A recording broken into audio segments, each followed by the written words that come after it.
आसान नहीं है कि अपने नींद को कुर्बान करके जा करके नमाज़ पढ़ना। नमाज़ पढ़े तो ऐसा लगे कि हम गोया अल्लाह को देख रहे हैं। अगर ये कैफियत हमारे दिल में ना आए तो ये सोचें कि अल्लाह हमको देख रहा है। शख्स को अगर ये चीज़ पता हो कि अल्लाह उसको देख रहा है तो फिर वो ऐसे नमाज़ पढ़ेगा जैसे हम लोग पढ़ते हैं। क्या वो नमाज़ में ये सोचेगा कि भाई सेंसेक्स इतना उठा है या फिर हमारा निफ्टी 50 गिर गया है, ये सोचेगा नमाज़ में? या फिर वो अल्लाह से कनेक्ट करेगा अपने नमाज़ में? वो नमाज़ एक तरीका है जिससे आप अल्लाह से कनेक्ट करते हैं, वो नमाज़ एक तरीका है।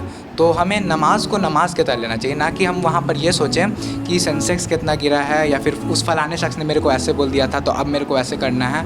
तो ये सब हमें नमाज़ में एटलीस्ट नहीं सोचना चाहिए। अस्सलामु अलैकुम वरहमतुल्लाहि वबरकातुहू। तो हमने पिछला वीडियो बनाया था नमाज़ के ऊपर और उसमें मुख्तलिफ़ चीज़ें और भी एडेड थी, जैसे कि हम लोग उसमें और भी बहुत सारे मौज़ू पे बात करने लगे थे। जैसे हम लोग बात कर रहे थे वहाँ पर इज़राइल के ऊपर, फिर फ़िलिस्तीन के ऊपर, और वहाँ पर हम बात कर रहे थे जो कुरान स्वीडन में जल रहा है उसके ऊपर। तो आज जैसे हम लोग पिछले बार में जो हम लोग का मेन जो टॉपिक था उसको हम लोग कवर नहीं कर पाए थे पूरी तरीके से, क्योंकि वहाँ मुख्तलिफ़ चीज़ों पे हम लोगों ने बात छेड़ दी थी। तो आज हम उसी टॉपिक को कवर करने लगेंगे और आज हम बेसिकली बात करेंगे एडवांस लेवल पे उसके, क्योंकि पिछले वीडियो में हम लोगों ने बेसिक लेवल पे क्लियर कर दिया है। और अगर आपने पिछला वीडियो नहीं देखा तो जाके देख लीजिएगा, पिन कमेंट में दे दूँगा और यहाँ पर आई बटन पर भी दे दूँगा, देख लीजिएगा वहाँ पर। तो आरिश भाई कुछ। अस्सलाम वालेकुम रहमतुल्लाहि वबरकातुहू। तो पिछले वीडियो में हम लोगों ने बात किया था कि नमाज़ को हम लोग को स्टार्ट करना है, और हम लोग को नमाज़ सबसे पहले जो लोग नमाज़ नहीं पढ़ते उन्होंने वो एक वक्त से स्टार्ट करें, और जो लोग चाहते हैं कि नमाज़ ना छूटे तो वो कम से कम 1 महीने के लिए ये फार्मूला इस्तेमाल करें कि 1 महीना चाहे कुछ भी हो जाए, ट्रेन छूटे तो छूटे, बस छूटे तो छूटे, लेकिन नमाज़ ना छूटे। कुछ भी हो जाए नमाज़ ना छूटे। तो इंशाअल्लाह 1 महीने के बाद नमाज़ उनको नहीं छोड़ेगी। और नमाज़ को कम से कम, जो लोग बोलते हैं कि मुझसे 5 वक्त की नमाज़ नहीं हो पाती, वो कम से कम 1 वक्त, 2 वक्त, 3 वक्त जितना हो सके पढ़े। ना पढ़ने से बेहतर है कि कुछ ना कुछ कर ले, जिसको इंग्लिश में कॉल भी है कि something is better than nothing. तो अब हम लोग यहाँ पे बात करेंगे कि नमाज़ में कैसे अपना नमाज़ को बेहतर करें। तो सबसे पहले नमाज़ पढ़ने से पहले हम लोगों को ये चीज़ सोचना होगा कि हम किसके सामने खड़े होने जा रहे हैं, किसके सामने हम लोग खड़े हैं। अल्लाह रब्बुल इज़्ज़त के सामने हम लोग खड़े होने वाले हैं। तो उस नमाज से पहले का जो टाइम है उस चीज़ को हम अपने पाक साफ़ और उस चीज़ को गुनाहों से दूर रखें और अपने माइंड में प्रिपेयर करें कि हम ना अल्लाह के सामने खड़े होने वाले हैं। और हमारे अंदर 2 चीज़ की कैफियत होनी चाहिए। पहले तो डर की कैफियत कि हम तमाम जहाँ के बादशाह से सामने खड़े होने वाले हैं, और दूसरी मोहब्बत की कैफियत कि इतने करीम, इतने रहीम रब के सामने खड़े होने वाले हैं। और नमाज़ के सबसे इंपॉर्टेंट चीज़ 2 चीज़ होती है जो नमाज़ को आपको नमाज़ सही नमाज़ करती है, वो है खुशू और खुजू। खुशू आपके बाहर के एरिया को कहते हैं कि कितना आप साफ़ रहते हैं, आप कितने एक्सटर्नली ये चीज़, आप खुजू की इंटरनली आप कितने अच्छे हैं। और एक मुसन्निफ़ा कॉल भी है कि नमाज के अंदर 2 कैफियत होनी चाहिए। अगर पहली वाली हुई तो सबसे बेहतर है, अगर वो कैफियत ना हो तो दूसरी कैफियत होनी चाहिए। तो पहली कैफियत क्या है कि पहली कैफियत तो ये होनी चाहिए कि हम नमाज़ पढ़ें तो ऐसा लगे कि हम गोया अल्लाह को देख रहे हैं। अगर ये कैफियत हमारे दिल में ना आए तो ये सोचें कि अल्लाह हमको देख रहा है। तो उन्होंने क्या बताया कि 2 चीज़ सोचनी चाहिए। पहली कि हम नमाज़ ऐसे पढ़ें कि जैसे अल्लाह को देख के हम नमाज़ पढ़ रहे हैं। अगर वो कैफियत नहीं हमारे दिल में पैदा हो रही है तो ये सोचें कि अल्लाह हमें देख रहा है। और किसी शख्स को अगर ये चीज़ पता हो कि अल्लाह उसको देख रहा है तो फिर वो ऐसे नमाज़ पढ़ेगा जैसे हम लोग पढ़ते हैं। क्या वो नमाज़ में ये सोचेगा कि भाई सेंसेक्स इतना उठा है या फिर हमारा निफ्टी 50 गिर गया है, ये सोचेगा नमाज़ में?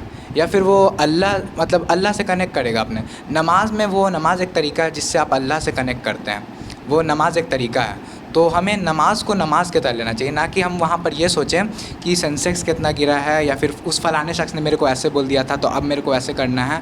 तो ये सब हमें नमाज़ में एटलीस्ट नहीं सोचना चाहिए। और ये मुश्किल है, मैं जानता हूँ कि मुश्किल है, क्योंकि हाँ, तो लेकिन इसी पे तो अजर है। मुश्किल है इसी वजह से तो अजर है उस चीज़ में। जो चीज़ मुश्किल है उसी वजह से उसको अजर है। फ़जर की नमाज़ का ज़्यादा अजर क्यों है? क्योंकि वो मुश्किल होती है।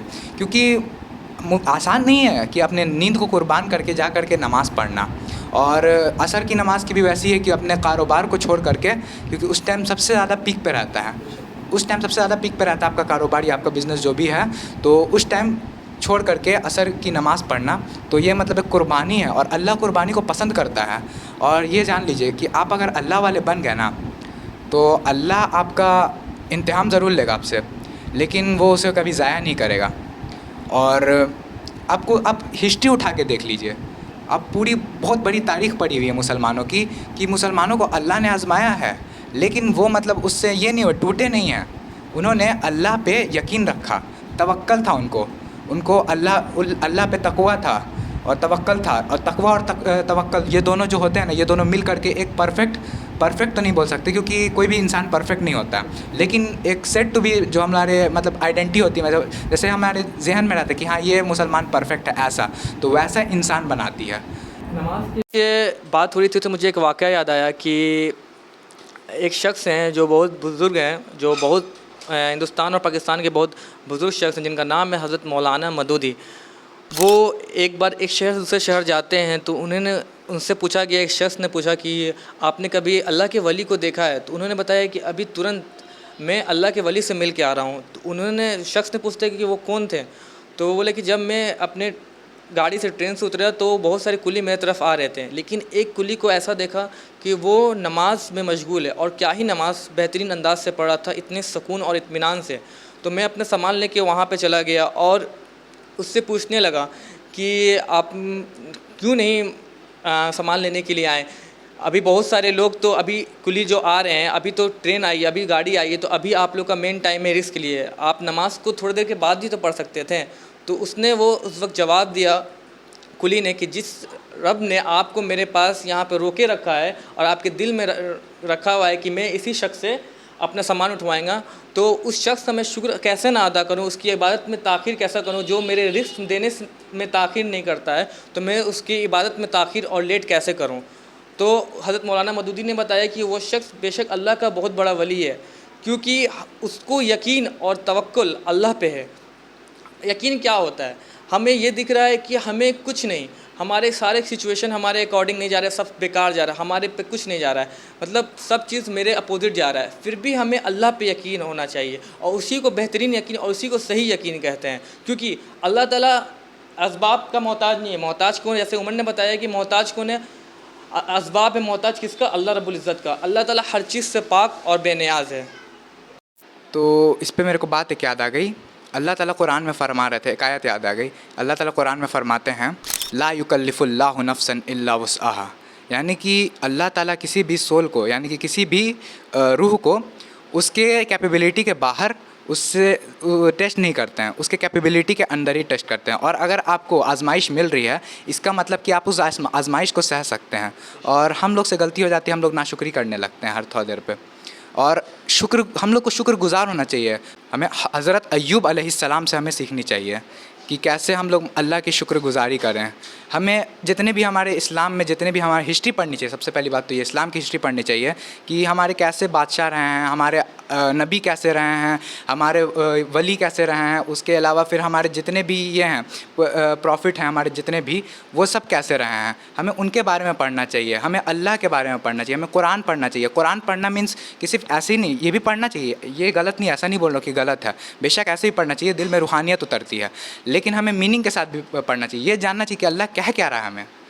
अगर ये हम जान लेंगे तो फिर हमारे अंदर बेशक कि हम मतलब जान लेंगे तो फिर हमें इल्म आएगा इस चीज़ का। और आज के दौर में जितना फितना है, तो हमें सिर्फ एक ही चीज़ है जो फितनों से बचा सकती है, वो है इल्म। और इल्म अगर हमें कोई इंसान को अगर अच्छा खासा इल्म आ गया तो वो फितनों से महफूज रह सकता है। महफूज इन द सेंस कि उसको फितने तो आएंगे, लेकिन वो उसके अंदर सेल्फ़ कंट्रोल इतना आ जाएगा, वो अपने नफ्स का मुखालफत करना सीख जाएगा अगर उसके अंदर नॉलेज आ गई तो। और अगर आपके अंदर नॉलेज आ रही है तो आप अल्लाह का शुक्रगुजारी कीजिए कि अल्लाह आपको मतलब इतना नॉलेज अता कर रहा है। ये नहीं कि भाई मेरे को फालतू में नॉलेज आ गया तो आप रिग्रेट कीजिए कि अब हम जान गए ये चीज़ तो अब मेरे को ये नहीं करना है। रिग्रेट नहीं होना चाहिए और आपको शुक्रगुजारी करनी चाहिए। और क्योंकि बहुत सारे लोग हैं, अल्लाह देखिए, अल्लाह उसी को नॉलेज देता है जिसको वो चाहता है, मतलब जिसको वो चाहता है कि वो मतलब आखिरत में जिसको मिले, आखिरत में जिसको देना चाहता है उसी को अल्लाह नॉलेज भी देता है दुनिया में। तो बहुत सारे लोग हैं जिनको तो नॉलेज मिल ही नहीं रहा, वो तो अपना गुमराही में पड़े हुए हैं। तो आप देख सकते कि वो कहाँ जा रहे हैं। और आपको अपने इस जो अल्लाह आपको दे रहा है उस पर खुश होना चाहिए। सबसे पहले नमाज को अच्छे करने के लिए हम लोगों को इल्म हासिल करना है। और अल्लाह के रसूल की हदीस भी है सल्लल्लाहु अलैहि वसल्लम की कि हर मुसलमान मोमिन मर्द औरत पे इल्म हासिल करना फ़र्ज़ है, इतना इल्म कि वो हलाल और हराम के बीच में डिफरेंस पैदा कर सके और जान सके। तो नमाज को सबसे पहले हम लोग को इल्म हासिल करनी चाहिए कि नमाज के अंदर कितने फ़राइज़ हैं और कितने बाहर फ़राइज़ हैं, नमाज के अंदर कितने वाजिबात हैं, कितने सुन्नत हैं, कितने मुस्तहब अमल है, ये चीज़ को हम लोग को जाननी चाहिए। और नमाज को कितने सुकून से, इत्मीनान से, ठहर ठहर के पढ़नी चाहिए। और एक यहाँ पे हदीस भी है कि मस्जिद नबवी में आप सल्लल्लाहु अलैहि वसल्लम बैठे हुए थे, एक शख्स आए नमाज़ पढ़ने के लिए और वो नमाज़ पढ़े, तो नमाज़ पढ़ा, नमाज़ पढ़ के नमाज सलाम फेरा, तो आप सल्लल्लाहु अलैहि वसल्लम बोले कि जाओ, तुम्हारी नमाज़ नहीं पढ़ी, तुम फिर से नमाज़ पढ़ो। तो वो फिर से नमाज़ पढ़ता है, फिर आप सल्लल्लाहु अलैहि वसल्लम बोलते हैं कि फिर से तुम्हारी नमाज़ नहीं, फिर से नमाज़ पढ़ो। फिर वो नमाज़ पढ़ता है और फिर आप सल्लल्लाहु अलैहि वसल्लम बोलते हैं कि तुम्हारी नमाज़ नहीं हुई, तुम फिर से नमाज़ पढ़ो। तो उसने बोलता है, या रसूलल्लाह, मुझे आप बता दीजिए कि किस तरीके से नमाज़ पढ़नी है। तो आप सल्लल्लाहु अलैहि वसल्लम ने उसका तरीका बताया किस तरीके से नमाज़ पढ़नी चाहिए और हम लोगों को सीखनी चाहिए। और इन उलमाओं से, अपने बगल के अपने इमाम से, अपने घर के बड़े से जिनको इल्म है, उनसे इल्म लेनी चाहिए कि नमाज़ पढ़ने का सही तरीका क्या है, हदीस में क्या तरीका है नमाज़ पढ़ने का। और अपने से सबसे पहले बात है, खुद से किताब पढ़ के रिसर्च करके सीखनी चाहिए। अगर इल्म हम सोच लें कि हम सिर्फ किताब इल्म या क्या कहते हैं लोगों से सीखेंगे, तो वो चीज़ गलत है। आप सीखें लोगों से, लेकिन सबसे पहले खुद से आप पढ़ के सीखें और खुद से मुताला करें, आप खुद से रिसर्च करें। और इल्म, जिस इंसान के पास इल्म रहेगा उसको शैतान जल्दी, जैसा कि उमर ने बताया, बहका नहीं सकता है। और इल्म हासिल करें कि नमाज को किस तरीके से पढ़ना है। और एक तो बात होगी कि नमाज में को इल्म से समझें, और एक चीज़ है नमाज के अंदर रूहानियत। वो चीज़ कैसे पैदा होती है, जब आप इंसान रेगुलर, कंटिन्यू और अपने हर काम को साइड करके जब नमाज़ पढ़ता है, तब उसको वो कनेक्शन फील करता है। क्योंकि नमाज एक कनेक्शन है, नमाज एक कनेक्शन है डायरेक्ट अल्लाह रब्बुल इज़्ज़त से। एक मुहन्निस का कॉल था कि मेरा दिल अगर चाहता है कि मैं अल्लाह से बात करूं तो मैं नमाज़ पढ़ता हूं, और मेरा दिल चाहता है कि अल्लाह मुझसे बात करे तो मैं कुरान पढ़ता हूं। तो ये एक तरीका है और एक ज़रिया है हमें किससे, अपने क्रिएटर से, अपने खालिक से मिलाने का। और नमाज से बहुत सी नमाज हैं जिससे हमारी नमाज बेहतर हो सकती है।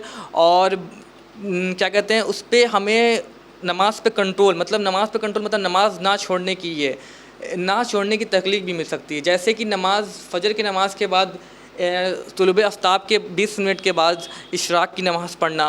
फिर वैसे ही चाश की नमाज़, जब सूरज निकलते हैं 10 से 11 बजे चाश की नमाज़ होती है, उस नमाज़ पढ़ना। ये किन लोगों की मैं बात कर रहा हूँ, ये किन लोग नमाज़ ये पढ़ें, जो फ़र्द नमाज, जो पहले 5 फ़र्द नमाज़ पढ़ते हैं उनकी बात करें, जो अपनी नमाज़ को और अपलिफ्ट करना चाहते हैं, बेटर करना चाहते हैं। वैसे ही मगरिब की नमाज़ के बाद जो अवाबीन की नमाज़ होती है वो नमाज़ पढ़ना। तो ये सब चीज़ जो है आपकी नमाज़ को बेहतर करेगी, आपके खुशू खुजू को इम्प्रूव करेगी। अगर आप रेगुलर वे में नमाज़ इत्मीनान से, सुकून से और पूरी नमाज़ पढ़ते हैं तो आपको नमाज़ में दिल भी लगने लगेगा। और कुरान में सूरह फ़ज्र में यहाँ तक कि भी या अय्युहन नफ्सुल मुतमइन्ना, नफ्स मुतमइन्ना क्या है? नफ्स मुतमइन्ना वो नफ्स है जो इंसान को अच्छे अमाल के लिए उभारता है। अगर जो शख्स रेगुलर वे में 2 रकात नफिल पढ़ता है एक्स्ट्रा, अगर वो चाहेगा भी ना कभी, तो वो 2 रकात नफिल नमाज नहीं छोड़ेगा, क्योंकि उसको नफ्स मुतमइन्ना फ़ोर्स करेगा कि तुम वो नमाज़ पढ़ा। आप खुद देखते होंगे कि जो इंसान इशा की नमाज़ 17 रकात पढ़ता है हमेशा रेगुलर, और किसी दिन वो चाहेगा कि 15 रकात पढ़ें अपने नफ्स की, जहन की कमी से, मतलब सुस्ती की वजह से, तो उसका नफ्स उसको उभारेगा, नफ्स मुतमइन्ना उसको उभारेगा कि आप पूरे 17 रकात नमाज़ पढ़ें। तो जैसे नफ्स अम्मारा है वैसे नफ्स मुतमइन्ना है। नफ्स मुतमइन्ना जैसे हम लोग को बुरा करते हैं तो बुराई की तरफ उभारता है, वैसे नफ्स मुतमइन्ना है आपको अच्छाई की तरफ उभारता है। और अभी नमाज पे मौज़ू पे इतनी मतलब बात हो रही है, तो मेरे को एक वाक़या याद आ गया, आप ही का वाक़या है। तो वहाँ पर जैसे बहुत सारे लोग थे, वो लोग जाने वाले थे वहाँ जा रहे थे। जैसे ताज़िया में अभी मुहर्रम का टाइम है, तो वहाँ पर जा रहे थे, तो आपसे चंदा मांगने आए थे वो लोग। तो उसमें आपने बताया था उनको कि मतलब फ़जर की नमाज़ में तुम मेरे को नज़र आओ, नहीं 5 वक्त, अब क्या बोला था एग्जैक्टली, मतलब उस पे था कि मैंने मुझे तो बहुत उम्र को सही से याद है, मुझे हल्का याद भी शायद नहीं कि मैंने बताया था कि एक शख्स आया, तो मैंने बोला कि अगर आप 5 वक्त की नमाज़ पढ़ते हैं, अगर आप 5 वक्त की नमाज़ रेगुलर पढ़िए, उसके बाद आप हमको ताज़िया के लिए पैसा मांगिए, तो हम बेशक आपको आराम से फ़रोख्त करेंगे, जितना आप बोलिएगा हम उतना देंगे। लेकिन शर्त ये है कि आप पहले 5 वक्त की नमाज़ पढ़ें, मस्जिद से नमाज़ पढ़ें। तो ये मतलब हुआ था, उस वाक़ये में हमको याद आ गया, अभी बात हो रहा है तो। और एक और मेरे को चीज़ बताना है कि जैसे अभी हम बात कर रहे हैं इल्म हासिल करने की, तो आजकल लोग क्या हो रहा है कि 1 साल अच्छा खासा इल्म हासिल कर रहे हैं, और मतलब कुछ थोड़ा बहुत एक आध किताब पढ़ लेते हैं, और उसके बाद फिर मुहद्दिसीन या सहाबा या फिर जो हमारे 4 इमाम हैं उन पे सवाल उठाने लगते हैं कि ये ऐसा क्यों बोले, ये ऐसा क्यों बोले। तो भाई तुम अभी कितना साल, मतलब कितना दिन से तुम इल्म हासिल कर रहे हो ये देखो। सबसे पहली बात, जो इल्म हासिल करता है ना इंसान, तो उसको अपने आप को ये रखना चाहिए, आजिज़ी रखनी चाहिए इल्म की, कि हम और जानें और जानें और जानें। और अगर ये चीज़ नहीं है ना, तब फिर तुम भाई बहुत बड़े इसमें पड़ जाओगे, फितने में पड़ जाओगे। इतना जान लो। और बहुत सारे लोग हैं उल्टा सीधा बोलने लगते हैं। हज़रत देखिए इमाम अबू हनीफ़ा को उल्टा सीधा बोलने लगते हैं। फिर बहुत सारे लोग हैं जो इमाम शाफ़ी को भी उल्टा सीधा बोलने लगते हैं, और ये सही नहीं है, कहीं से ये चीज़ सही नहीं है। और बहुत सारे लोग हैं जो सिर्फ़ और सिर्फ इसके दस पे बोलने लगते हैं कि सबसे अव्वल किताब ये है बुखारी या कुरान के बाद, तो उसको सिर्फ लेते हैं। लेकिन आप बुखारी का असली नाम जानिएगा, अभी नाम मैं भूल गया हूँ, लेकिन अगर आप सर्च कीजिएगा, अभी सर्च कीजिएगा जाके गूगल पे, बुखारी का असली नाम क्या है। हाँ, स्क्रीन पे दे दूँगा, सॉरी स्क्रीन पे मैं दे दूँगा, देख लीजिएगा असली नाम क्या बुखारी का।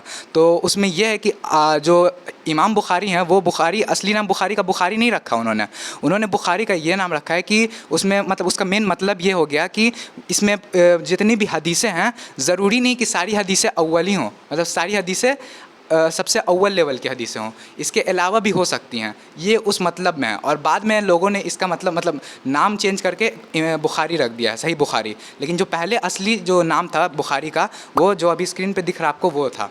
तो आप इतना जान लीजिए। और बहुत सारे जो लोग बोलते हैं कि बुखारी सबसे अव्वल है, बुखारी को एकदम पकड़ के लेके चल जाती है, मैं ये नहीं बोल रहा कि वो आप गलत है, लेकिन आप दूसरे को गलत मत बोलिए। आप अपने जो आपका जो पॉइंट ऑफ व्यू उसको भी आप सही रखिए, लेकिन साथ में आप जो दूसरा जो बोल रहा है उसको भी गलत मत लीजिए, क्योंकि आप इससे फितने में पड़ सकते हैं, इतना आप जान लीजिए। और आज के दौर में ये चीज़ बहुत कॉमन हो गया है। जैसे मैं प्रैक्टिकल हो रहा हूँ, ठीक है, थोड़ा सा जैसे वहाबी लोग हैं, मतलब वहाबी बोल रहा हूँ, सॉरी, अहले हदीस लोग हैं, वो लोग बरेलवी को बोलते हैं, बरेलवी लोग हैं वो लोग अहले हदीस को बोलते हैं। फिर ये सब चलता रहता है यहाँ पर। और इतना ये हो गया कि बरेलवी बोलता है कि हम अहले हदीस के पीछे नमाज़ नहीं पढ़ेंगे, ऐसा हालत हो गया है कि लोग एक दूसरे के पीछे नमाज़ पढ़ने को रेडी नहीं है। और वो बोलते कि ये मुकम्मल मुसलमान नहीं है, कलमा आधा पढ़ता है, कोई ये बोलता है। तो आप देखिए कि आप सल्लल्लाहु अलैहि वसल्लम क्या फरमा रहे हैं हदीस में। और सिर्फ बुखारी को मत पकड़िए, जितनी भी हदीसें हैं ऑलमोस्ट सबको पकड़िए। और आपके पास उतना टाइम है नहीं कि आप अगर सब चीज़ पकड़ सकें, तो फिर एक इमाम को पकड़ लीजिए, क्योंकि इमाम जो कोई भी इमाम है, चारों इमाम में से सब हक ही बात बता रहे हैं आपको, सब हदीसी पे हैं, और कुरान और हदीस को लेकर के वो लोग चल रहे हैं। तो आरिश भाई, तो हम लोग फिर ऑफ द टॉपिक चले गए हैं कि नमाज़ से बात करते करते हम लोग कहीं और निकल गए। तो नमाज़ को जैसे कि मैंने बताया कि नमाज़ को सबसे पहले तो है कि नमाज़ पढ़ने का सबसे बेहतरीन अंदाज़ ये है कि आप नमाज़ तब पढ़ें जब आप सब काम से फ़ारिग रहें, और जब कोई मतलब दिमाग में कोई ऐसा काम नहीं चल रहा हो कि मुझे ये करना है उस वक्त नमाज़ पढ़ो, तो आप पहले वो काम से फ़ारिग हो जाएं, फिर नमाज़ के लिए आप नियत करें। और नमाज़ को जितना हो सके सुकून से पढ़ना, और कोशिश करें कि हम लोग मुसलमान आजकल सिर्फ छोटी छोटी सूरत याद कर लिया है और कुरान नमाज में वही पढ़ के निकलता है। तो कोशिश कीजिए कि लंबी सूरतें याद करें और नमाज में उसको पढ़ें, और जब नमाज़ पढ़ें तो उसको फ़ील करके पढ़ें, मतलब नमाज में आपको मज़ा आना चाहिए। और जब कहते हैं ना कि किसी ने पूछा था कि कब लगे कि आपकी नमाज़ बेहतर और नमाज़ कबूल हो रही है, तो उसने जवाब दिया था, एक शख्स ने पूछा कि कब आपको लगे कि आपकी नमाज़ बेहतर और नमाज़ कबूल हो रही है, तो उन्होंने बताया कि जब तुम्हारे नमाज में मज़ा आने लगे, जब तुमको इबादत में मज़ा आने लगे, तो समझ जाओ कि तुम्हारी नमाज में कबूल हो रही है और तुम्हारी नमाज सही है। तो नमाज के बारे में और डिटेल उमर देखिए, और मेरे को जो ख़वातीन हज़रात हैं उनसे भी एक चीज़ कहना है कि बहुत सारी ख़वातीन हज़रात हैं, जैसे वो हाफ़ पहन लेंगी यहाँ तक का, या फिर यहाँ तक का भी पहनेंगी, ठीक है, यहाँ तक का जो यहाँ तक रहता है स्लीव्स वहाँ तक का पहनेंगी, और उसके बाद नमाज़ स्टार्ट कर देती है अपना ये लगा करके, हिजाब लगा करके। और लेकिन जब वो सजदे में जाती है तो उनका ये जो चीज़ है ये नज़र आने लगता है। और नमाज़ की शर्तों में से एक शर्त है कि आपका जो सतर है वो ढका रहना चाहिए, तो औरतों का सतर ये भी इंक्लूडेड है, ये जो चीज़ है आपका ये भी इंक्लूडेड है। तो ध्यान देना चाहिए लोगों को, मतलब ख़ास करके ख़वातीन हज़रात को इसका। और मर्द हज़रात से ये कहना है कि जैसे वो सजदे में जाते हैं छोटा कपड़ा पहन के जाते हैं और फिर वहाँ नज़र आने लगता है, तो फिर उसका पूरा वो है कि वो खुल जाता है, नमाज से वो इंसान बाहर हो जाता है, तो उसका ध्यान देना चाहिए ख़ास तौर पे। और एक और चीज़ है ख़वातीन हज़रात से, एक और ये है, जैसे मर्द हज़रात है तो उनको जैसे इशा की नमाज़ है, तो इशा की नमाज़ जब पढ़ने जाते हैं वो लोग तो जमात से पढ़ना है तो जल्दी नमाज़ हो जाती है, लेकिन इशा का जो बेस्ट टाइम है ना, उस टाइम पे औरतों को पढ़ना चाहिए। जैसे नमाज़ थोड़ी इशा की थोड़ी सी लेट करके पढ़नी चाहिए, जैसे आम नमाज़ों के हिसाब से। बाकी जितनी भी नमाज़ है सब जैसे ही टाइम हुआ वैसे नमाज़ पढ़ लो, लेकिन जो इशा की नमाज़ है वो थोड़ी सी लेट करके पढ़नी चाहिए। और तहज्जुद अगर हो सके, अगर आप 5 वक्त का नमाज़ पढ़ रहे हैं सुन्नत भी पढ़ रहे हैं, आप सुन्नत मुअक्कदा पढ़ रहे हैं और सुन्नत गैर मुअक्कदा भी कभी कभी। और एक और चीज़ याद आ गई, ठीक है, यहाँ पर जैसे उस पर आता है कि आप वसल्लम कभी कभी सुन्नत गैर मुअक्कदा पढ़ते थे। तो आजकल हम लोग ऐसा बना दिए हैं कि हम लोग कभी कभी सुन्नत गैर मुअक्कदा छोड़ते थे। तो हम लोग का ये अप्रोच हो गया कि कभी कभी हम लोग सुन्नत गैर मुअक्कदा पढ़ते हैं। हम लोग आज के दौर में ऐसे हो गए हैं। तो और ये भी नहीं हुआ कि आप देखिए, आप फ़र्ज़ पढ़ रहे हैं, मैं आपको अप्रिशिएट कर रहा हूँ, आप सुन्नत पढ़ रहे हैं, आपको मैं अप्रिशिएट कर रहा हूँ, लेकिन हो सके जितना हो सके आप अपने लेवल को अप करते रहिए, क्योंकि आज का दौर इतना फितना वाला है ना कि कोई इंसान आज के दौर में, मेरे को ऐसा लगता है, अगर मैं गलत हूँ तो अल्लाह मेरे को माफ़ करे, लेकिन ऐसा मेरे को लगता है, ये मेरी ओपिनियन है कि आज के दौर में किसी का भी ईमान कांस्टेंट नहीं रह सकता है। या तो वो ईमान बढ़ेगा उसका या घटेगा। और इसीलिए आपको अपने ईमान को मतलब एक बैरियर सेट कर देना चाहिए कि इसके नीचे तो आना ही नहीं है भाई, इसके ऊपर ही जाएंगे और इसके अगर नीचे आने लगे तो फिर छोड़ देंगे, मतलब फिर वापस बैक होना है मेरे को।